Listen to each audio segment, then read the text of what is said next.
Good evening, everyone. Hi, Jeff. How are you, darling? I am great. How are you? Good. We had to take our Christmas tree down Mm. because Christine is mean and she wouldn't let me just leave it up to Easter and put bunnies on it. So Yeah, I'm glad to see one of the two of us is still in the spirit. I've got it covered on my end over here. Yeah. I'm so glad. It's so beautiful.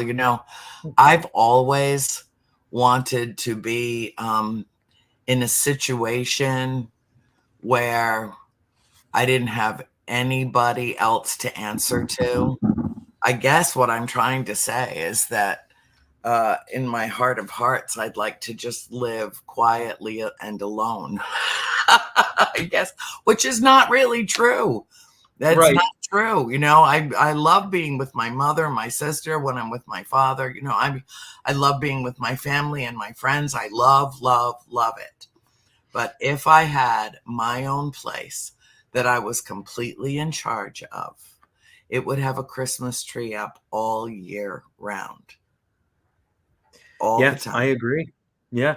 And this is kind of mostly my space. So if I chose to, I could keep this tree up all year round. But I'm starting to get complaints from viewers who are like, I told you I'm just messing. I hope the guy's watching because there was a comment last week. He was like, why does he have a Christmas tree in the background? What a weird choice. And I just commented, I still have a Christmas tree up because I didn't take it down yet. So YouTube viewer, Cause this and is this effect. is for you. This one is for you. Yes. Yep. YouTube viewer, lovely. Whoever Yeah. you are, self identify so Yes. that we can tease you by name. And may the joy of the season fill your heart and home. Yes, absolutely. And if you're having a longing for that Christmas thing, just tune into Soul School every Friday night and There you go. we will do our part to lift your spirits. Also, it's a way of just throwing people off. It gives it a timeless vibe. While it definitely identifies it as being in a certain place and time, it also throws you off because it's there constantly. So you Yeah. never know. It's Yeah. like, am I Yeah. am I seeing a rerun? Are they running a rerun tonight? I mean, or are Right. they just doing the show live? We are live. We are. It is March 8th of 2024. And sometime between now, basically now, and midnight, 7 years ago, my sister April died. Oh. Hmm. Oh, I'm so sorry. So it's been a weird day. Hmm.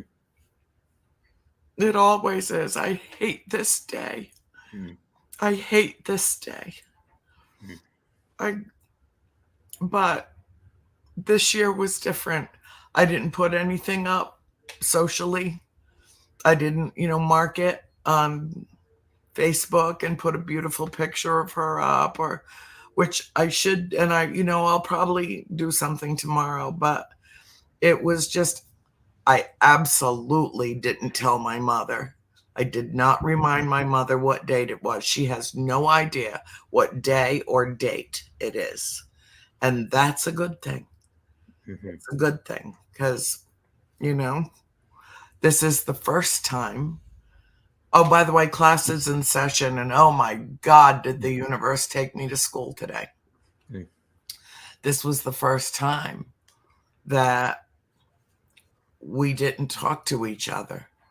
I didn't mention it to my father, and I've spoken with him twice today.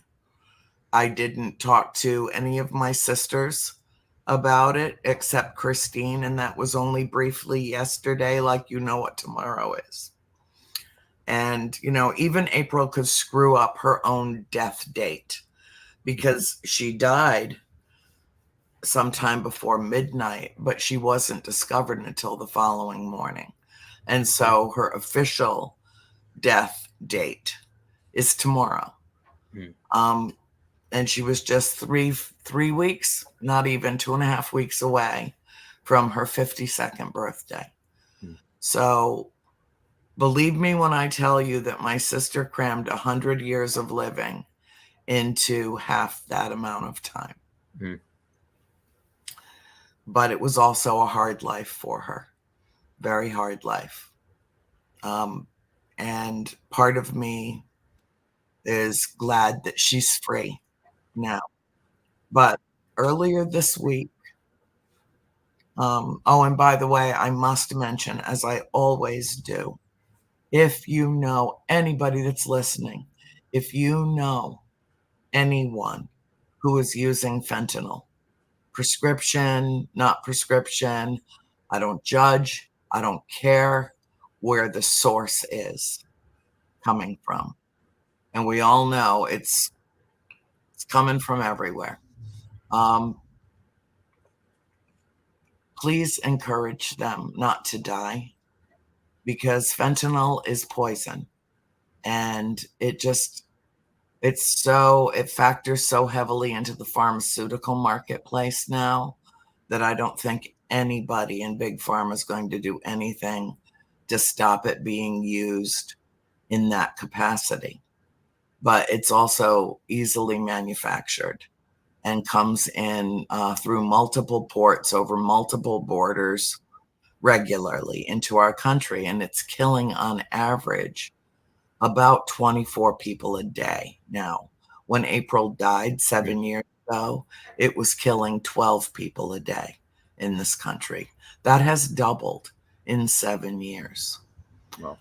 And not always straight fentanyl, but sometimes mixed with OxyContin, any number of other painkillers, drugs. And my sister died accidentally. She peeled open a prescribed fentanyl patch for pain. Was supposed to go into the hospital tomorrow morning. And she didn't make it because she opened the package. She had bare legs. She was sitting Indian style. And while she was deciding which shoulder she was going to put her pain patch on, she left it sitting on her bare leg for a couple of minutes. And in that amount of time, she was asleep. Oh, wow. And about 2 minutes later, she was dead. Wow. It will make you feel much, much better until it makes you feel dead. That's fentanyl. That is a perfect, apt description of this. It's toxic. It's poison. It's death. It's inevitable death. Anybody that's using it needs to find an alternative painkiller now. That said, that's part of the reason why, since I knew this was all coming metaphorically, literally coming up, that I have been so, and this happens every year, but this year we can't even really talk about it in our family. So here I am talking to whomever around the world is listening to this, because in some way that's easier. Yeah. Talking to you about it is certainly easier. But earlier this week, I contacted you with a question. Do you remember? I do. You and I have the most interesting text streams, or whatever you call it. What do you call it? I think that's right. Yeah. Streams? I don't know. Yeah. We should publish it, maybe. We should. Oh my God. I've never erased a single anything. We could just go through. No, Jeff, we could. We could literally go through like 2 years of this. Yeah. And come up with, oh my God, let's do that. We'll do that. People out there, they'll want to read it. It's actually not a bad idea. Yeah. It's not, and it's your idea. I'll just play along because I always say yes to the universe. Okay, so here it is. And I do this a lot. You know, I do this on A World Awakening. I'm going to do the same exact thing to Rupert in an hour, or a little less than an hour. Same exact thing. I asked him exactly the same question. Very interesting response, closely akin to your own. Quick question. Are boredom and peace the same thing? I ask only because I don't think I am capable of feeling either sensation. Good topic for an episode of Soul School. Your response. Interesting question. But I think peace would be But I think peace would be unable to feel boredom, as boredom is suggesting lack of some kind. Boredom is dissatisfied with either lack of activity, of whatever activity it finds itself in. Peace is conscious of the fact that things are not all as they should be, but accepts that in the moment they are the only things that can be, and accepts that. Boredom is necessarily a lack of acceptance, whereas peace is acceptance, though not necessarily of the passive variety. And then I wrote excellent answer, because of course it was like, oh God, my brain hurts. Oh, why does he make me think this early in the day? And it was like evening. Um, you but and Yeah. then is it anyway? Ennui. Yes. Ennui. Yes. Ennui. Mhm. I've heard it both. So Yeah. That's how I don't know. ennui and boredom are synonymous. And ennui is, if memory serves, the root of annoy or annoyance. So it carries the idea of being bothered. Have to think on it some more, though. Then we sent each other the times, the temperatures, the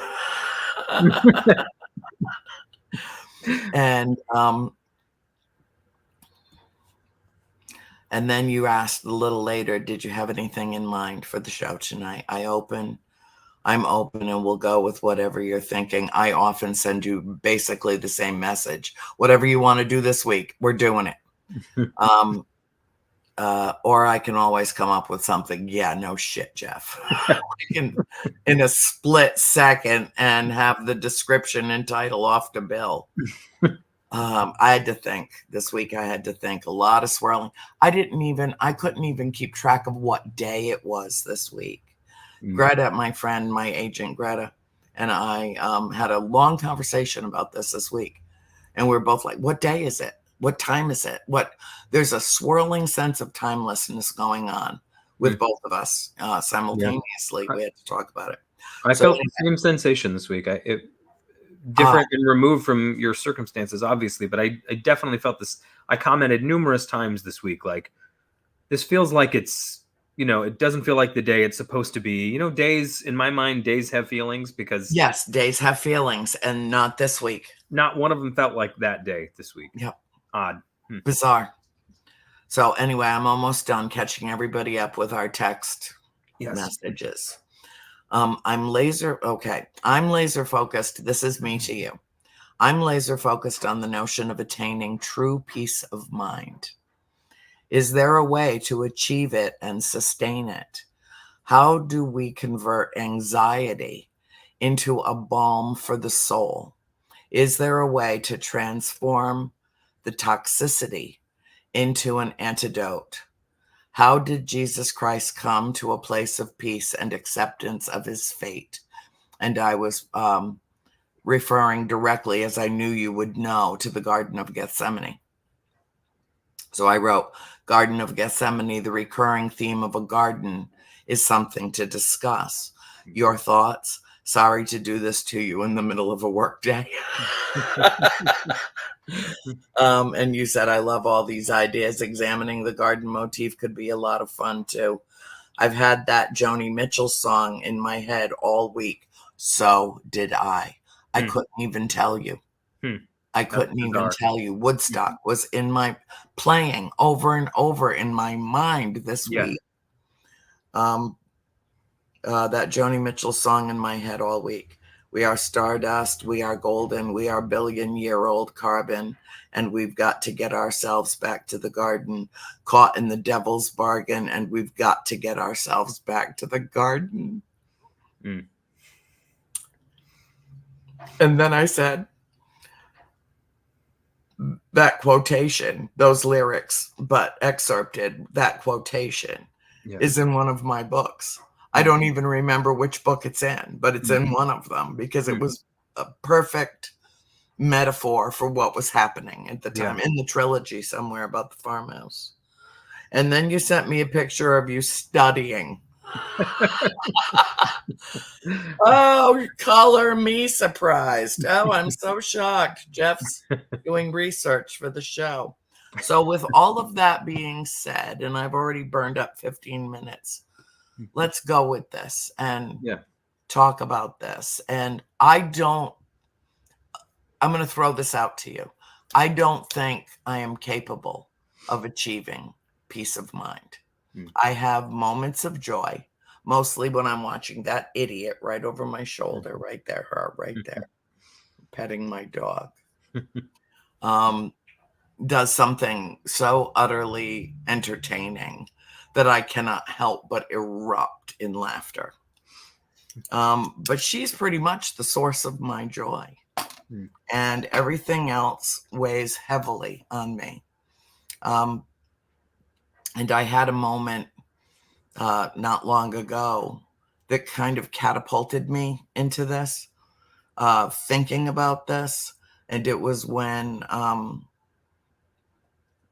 the Israeli Defense Force killed more than 120 people who were desperately seeking food, and all ran at once to a supply truck and paid with their lives, shot in the back and in the head,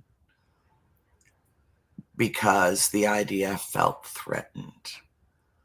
I lost my mind. I lost my mind. That empathy, that empathetic, that empath in me that has been a burden lifelong could see them. I could see them, arms outstretched, shaking, weak, in desperation, seeking flour so that they could eat something, and were shot and killed. And I was so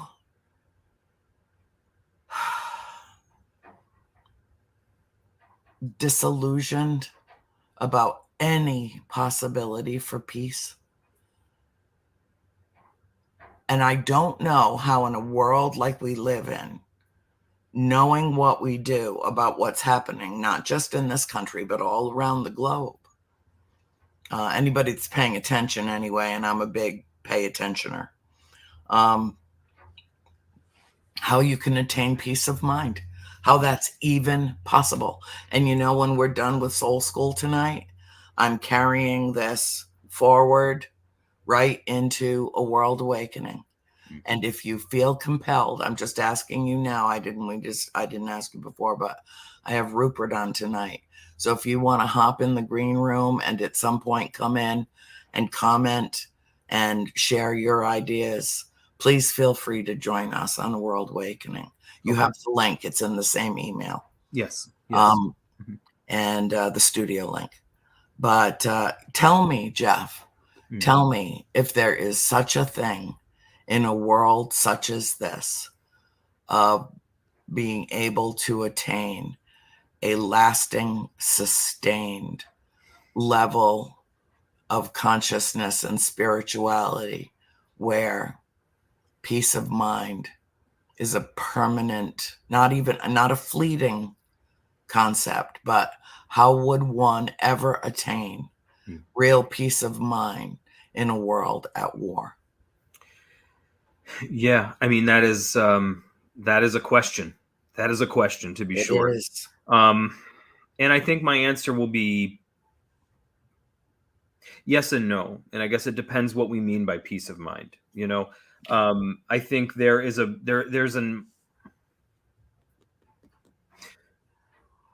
a concept of peace that we carry with us, which is, there's kind of this, let's just say this image we have of peace, of the the Buddha sitting under a tree, complete enlightenment, no worries, not a care in the world, a wasp is crawling on his face and he's still just, there are rare individuals who can attain states such as that.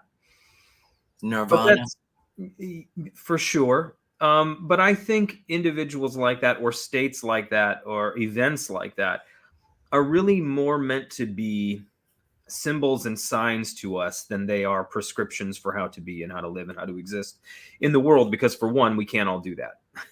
Things need to Nothing be would ever done, get and done. Yeah. nothing would ever get done. And there have been different points in my life where I have been more of an individual like that, who just really lived locked into a state of contemplative prayer. And then of course other things go to rot in your life when you're doing that, and you have to come back and refocus. So I think things like that stand out more as a let's just say, as an icon for what is possible, but not prescriptive for how we should all be. Jesus the Christ says that my peace I leave with you, not as the world, not the same sort of peace that the present age gives you, but I give you a different kind of peace.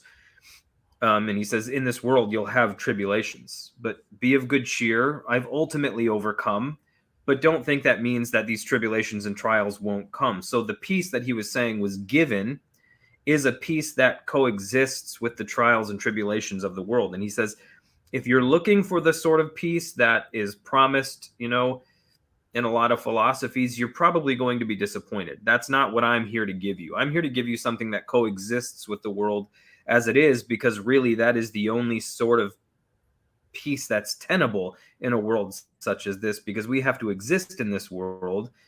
And peace is something that should dominate us to the point that it can bleed out of us and dominate the atmosphere. And an example of what Jesus may have meant by peace and how he lived and existed in a state of peace is when he's in a boat, they're crossing the sea, and a storm kicks up and it's threatening to capsize the boat. It's terrifying, of course, for the ancient mind. Chaotic waters represented literally like primordial chaos. It was a spiritual phenomenon to them more than just, a natural phenomenon. And so the disciples are losing their minds, of course, because here is, the one that we've put our hopes in, the one who's supposed to be our hope. And the miracle worker that can make it stop. Right. And here we are in the midst of this chaos. Like, what's happening? And so they go and they wake him up because he's sleeping. He's asleep, and they're freaking out, and they wake him up and they say, hey, what are you going to do about this? And he basically responds to them in a way that says, what are you going to do about this? And then he essentially says, you guys, how long am I going to have to do everything for you, essentially?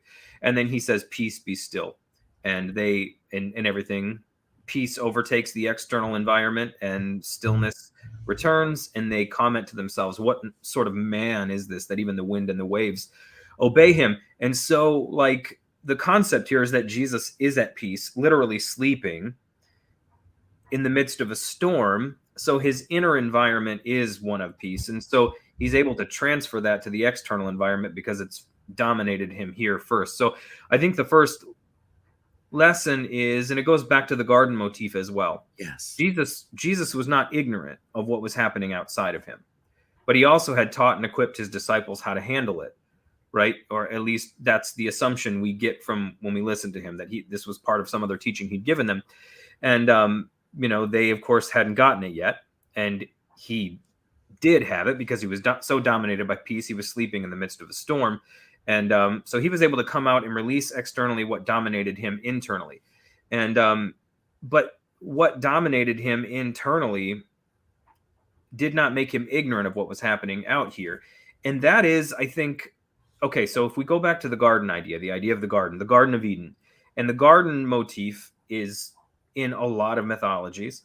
And, the garden motif basically says this: we begin in a state of blissful ignorance. And I really think the Garden of Eden itself, the biblical Garden of Eden, I think it's a symbol for a lot of things, but one of the things I think it's definitely a symbol of is the womb. The Garden of Eden, there's even, many artistic renditions of Eden that depict it as being a sort of womb-like structure. But I see it as being a symbol in some ways of the womb, in which we are in the ultimate state of innocence, right? We have not been touched by any of life's complexities, really. We are in this safe place, and we are totally secure. We're almost in a state of hibernation. We don't really know what's happening. We are being sustained by the life of another. And then at some point, we are expelled from that safe place. And interestingly enough, the placenta, actually, it's called the tree of life, oftentimes because the blood vessels on the placenta resemble a tree. It looks a lot like Yggdrasil from Norse mythology. And so it's possible that that is even where some of this imagery comes from. Don't know that for sure, of course, but it's possible. So the womb is a garden in itself. It's the Garden of Eden. We exist there in complete and total innocence. The tree of life is even there, representing that thing that sustains us, that is outside of us, that is keeping us alive. And then there comes a point where we partake of the knowledge of good and evil, which is birth, when we're expelled from this safe, warm place in which we exist blissfully ignorant. And now all of a sudden we're in the brightness of the world. People are holding us by our feet and smacking us. And I mean, we're making sounds we didn't know we could make. We're inhaling things. Everything changes in a moment, right? All of existence and all of reality changes. We find ourselves in a new space. And that's kind of what happens in Eden. They're in Eden. They're in this state of blissful ignorance. There is the tree of life there. And there is the tree of the knowledge of good and evil. And they're told you can eat from any tree in the garden. That includes the tree of life. But don't touch the tree of the knowledge of good and evil, because in the day you touch it and eat, or in the day that you eat from it, you will die.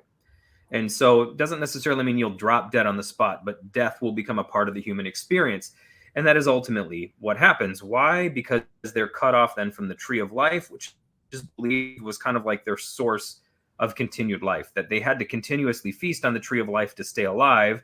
But if they partook of a certain type of knowledge, they would be cut off from that. And then they would be forced out into the world that was not cultivated, right? And God tells them, okay, you're going to have to go out now, and you're going to have to, whereas before the trees just dropped fruit in your laps. Now you're going to have to go out and grow it yourself. But the ground is going to resist you in your attempts at cultivating it. Thorns and thistles are going to grow up and fight you, basically, when you're trying to cultivate the land.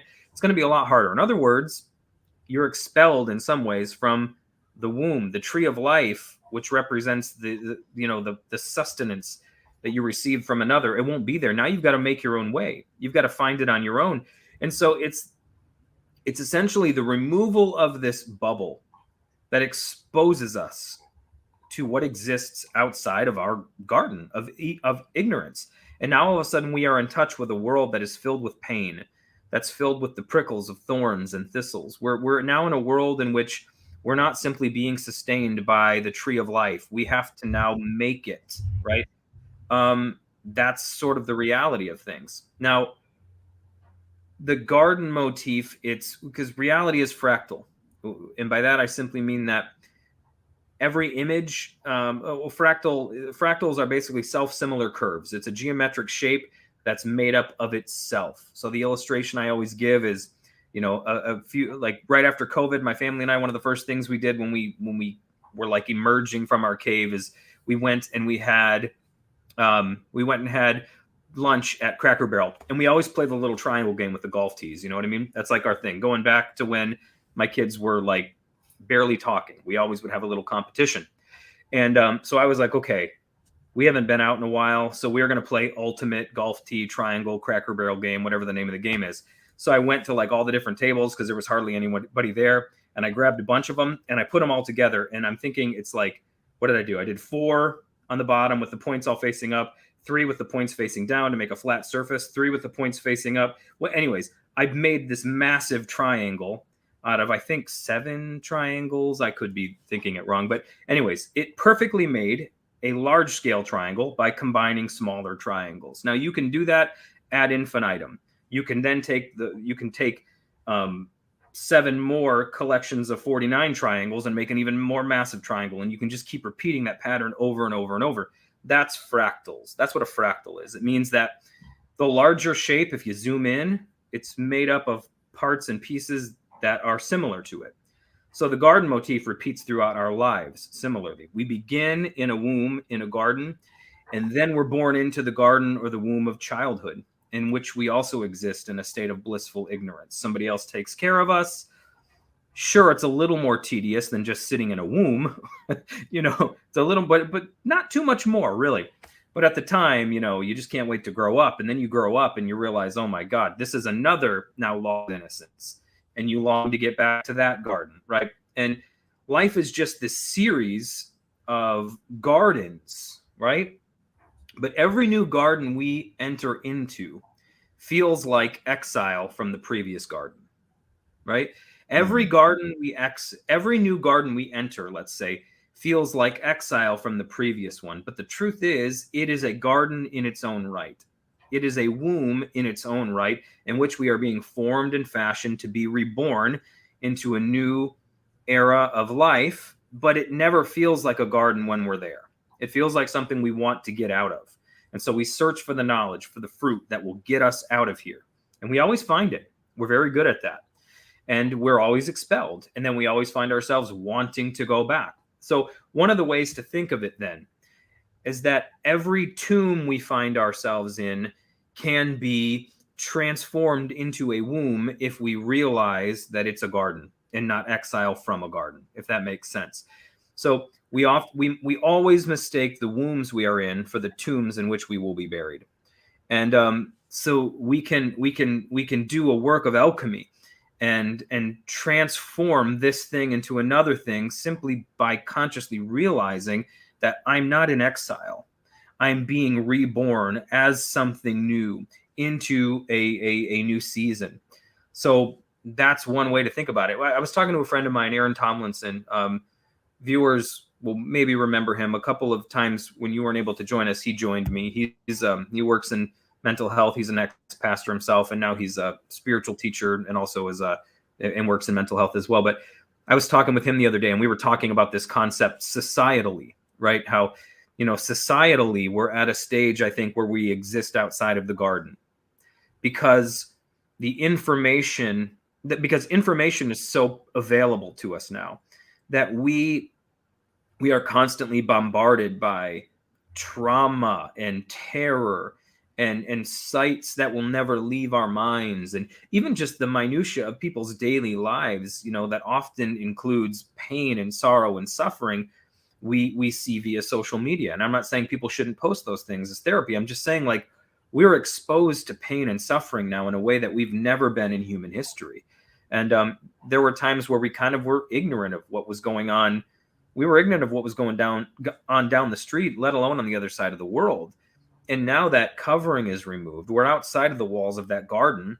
We've partaken of a fruit, and I commented, it's no wonder that it all comes to us through a device that most of the time has an apple with a bite out of it on the front. I never thought of that.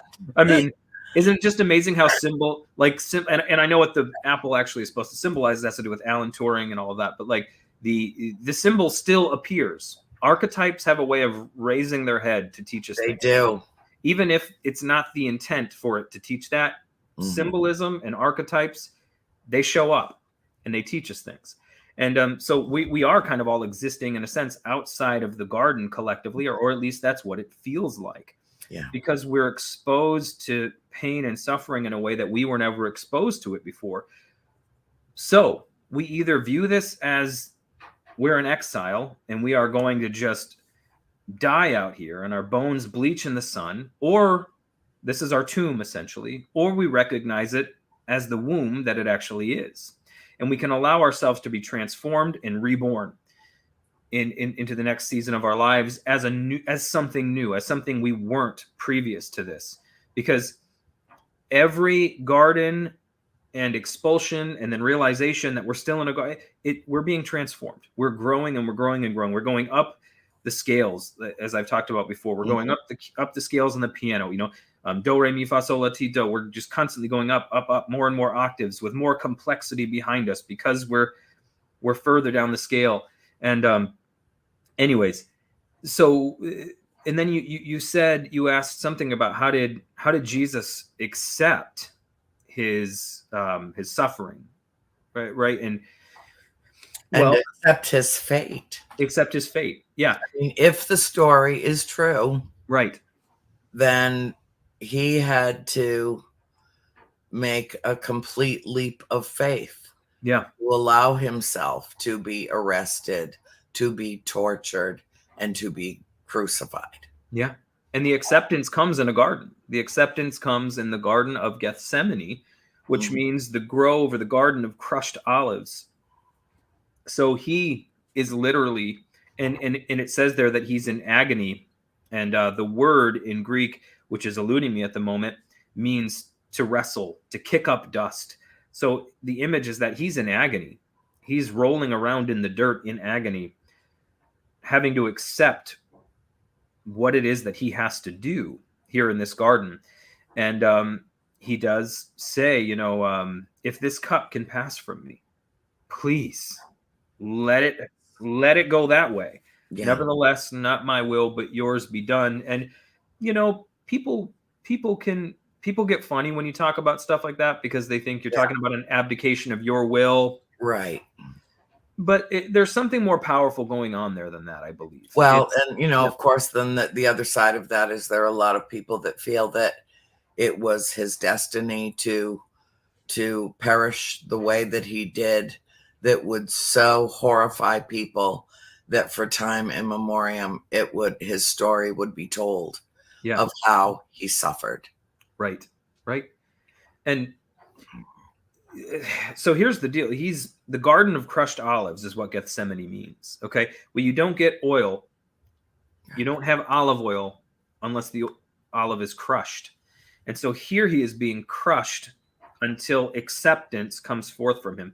And it's the acceptance that changes everything. And this is really the point where I think we're being shown the key to living with the consequences of what happened in the first garden. Right? So it's an acceptance of the reality of the world, right? It's an acceptance of suffering. And so there's an image in the book of Exodus that I think probably a lot of people remember where Moses, even if you've not read scripture, you'll know it from the Charlton Heston movie, where he's told to go before Pharaoh, tell them to let his people go. When he throws his rod down, his staff, it'll become a serpent, right? Mm-hmm. And then he can pick it up by the tail and it'll become a rod again. And that was a way of showing Pharaoh that he truly was sent by God. Mm-hmm. Well, so here's the interesting thing. A staff is something you lean on. A staff isn't actually something you beat sheep with. A staff is something you rest on. And, when you're working, when you're shepherding, you lean on the staff. It provides you with rest and support. Okay. But there are times where reality changes on you. And the thing that you're resting on and that is supporting you all of a sudden becomes something that can sink its fangs into you and kill you, right?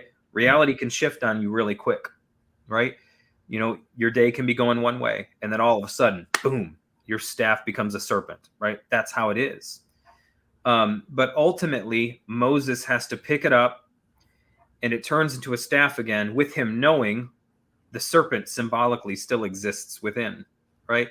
And there's a symbol there, I think, about the way that life has to be lived. And life has to be lived knowing that so he's going to return to a place where he rests on his staff, all while knowing, symbolically speaking, serpents can dwell within.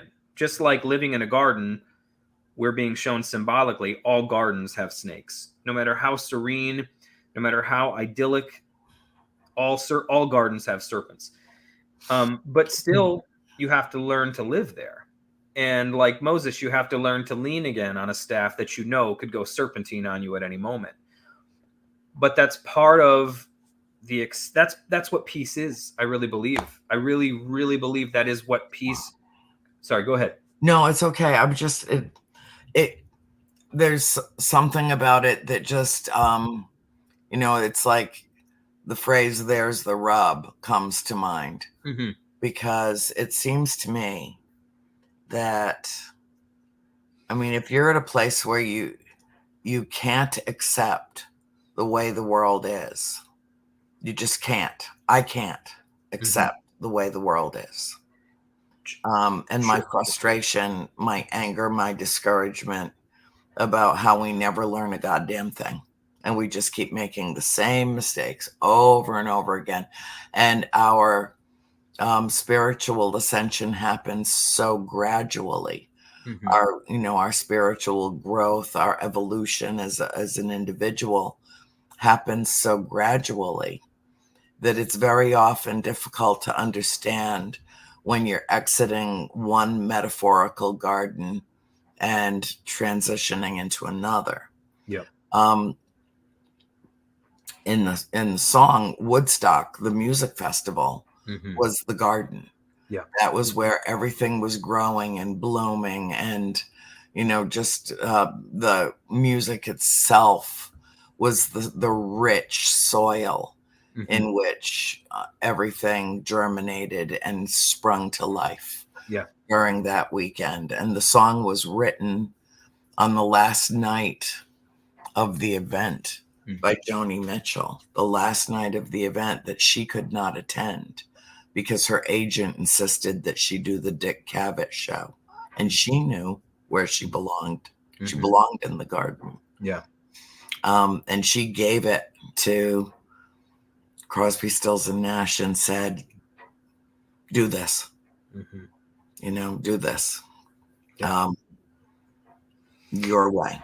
And, so somebody did that vicariously for her. But it was her self-expression of a need to break down elementally who and what we are, where we're from, the universe. We are stardust. We are golden, golden like the bright sun. We are billion-year-old carbon. True. Acids and all kinds of other stuff that's swirling out in the cosmos that somehow came together to create this thing called life on planet Earth. And we spend our lives, so many of us spend our lives in quiet desperation that I don't know if peace is this elusive concept that basically nobody ever feels, or if they do, it's a very fleeting thing, or how do you come to inner peace over the death of a loved one, especially a premature death, an unjust death, a tragic and sudden death? I never will. I know that I never will. I will never get over losing, almost 3 years ago, my 8-year-old great niece, 8 years old, swept away in a flood in Waverly, Tennessee.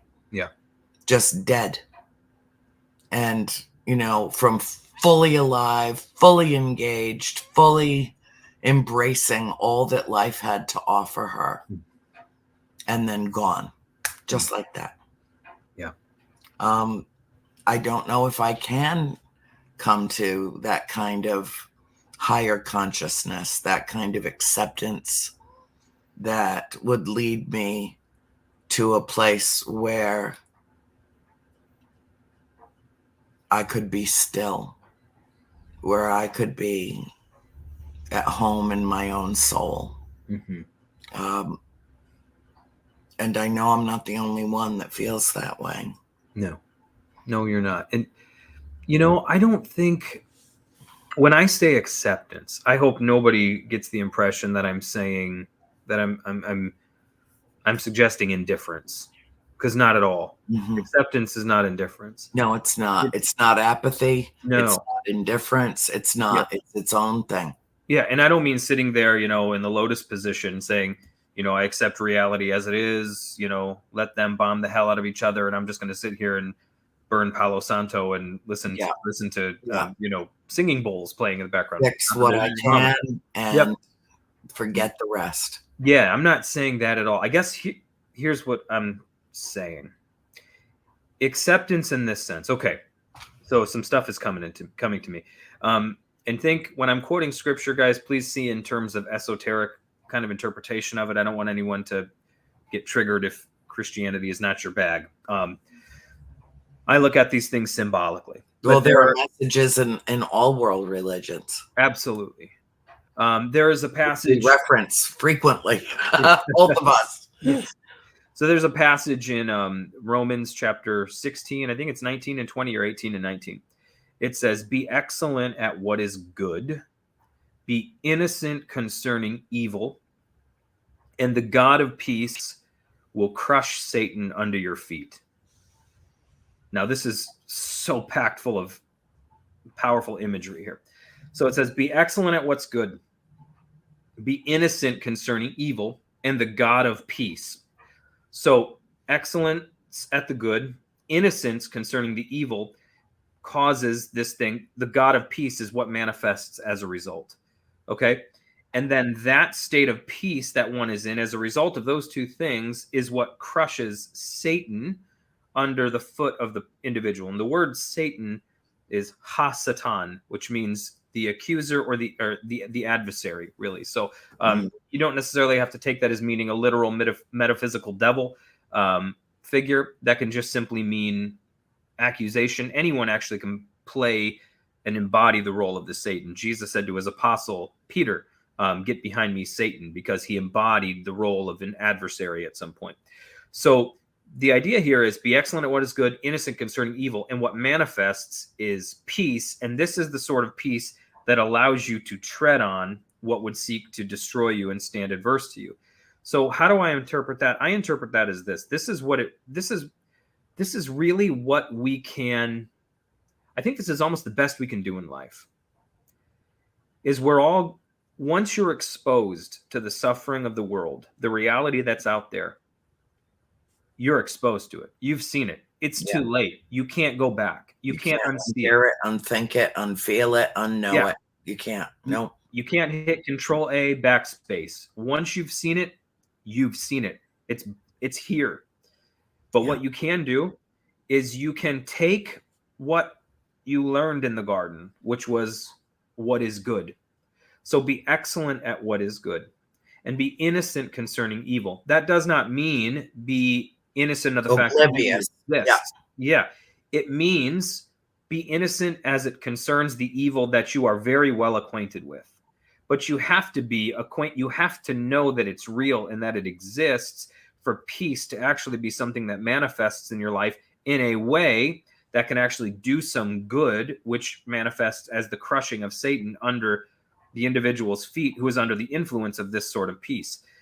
And it's something I think we carry within. I'm not tooting my own horn. That's not, I don't, but I'll say one thing. I will never proclaim myself to be a good person because I think you always need to be aware of your shadow.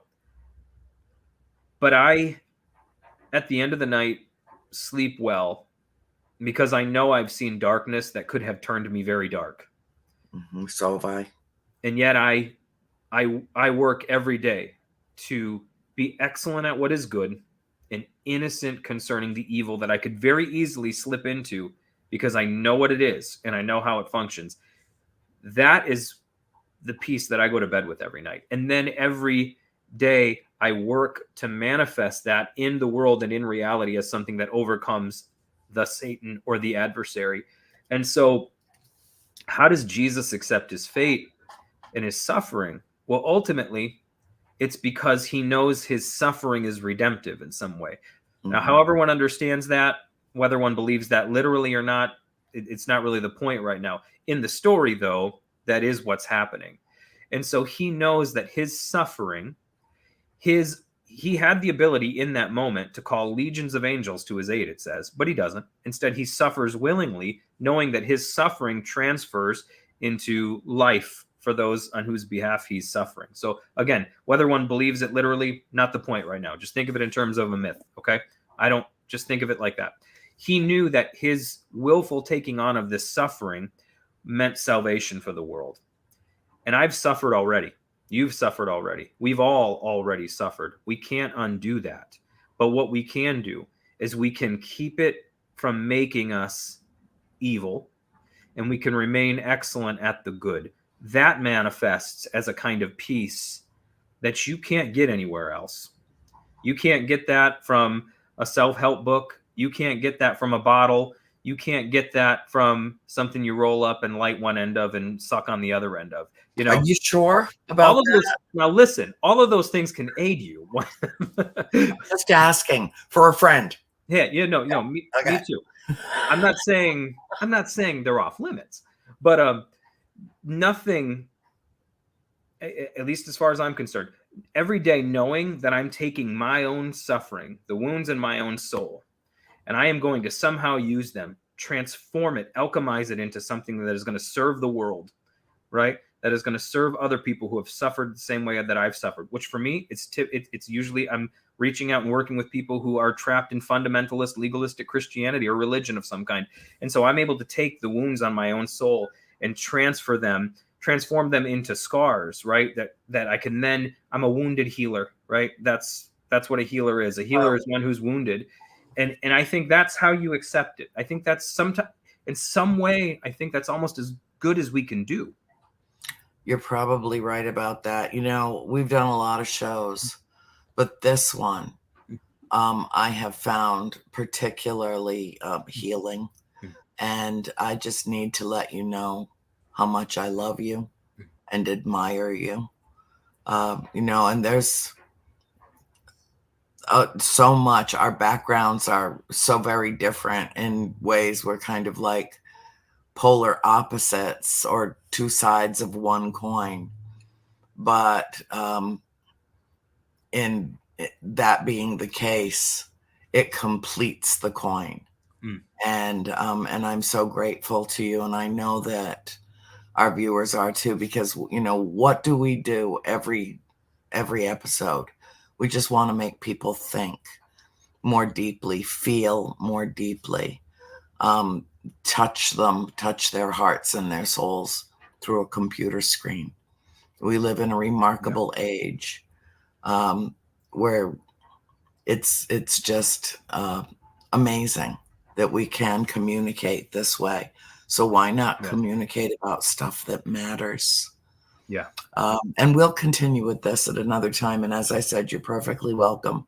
We're just about out of time, but you're perfectly welcome to join us on A World Awakening tonight as well. Okay. And I love you all, and thank you for coming to class tonight. And you're all the best students, and you all get gold stars. And thanks for the apple. And class dismissed.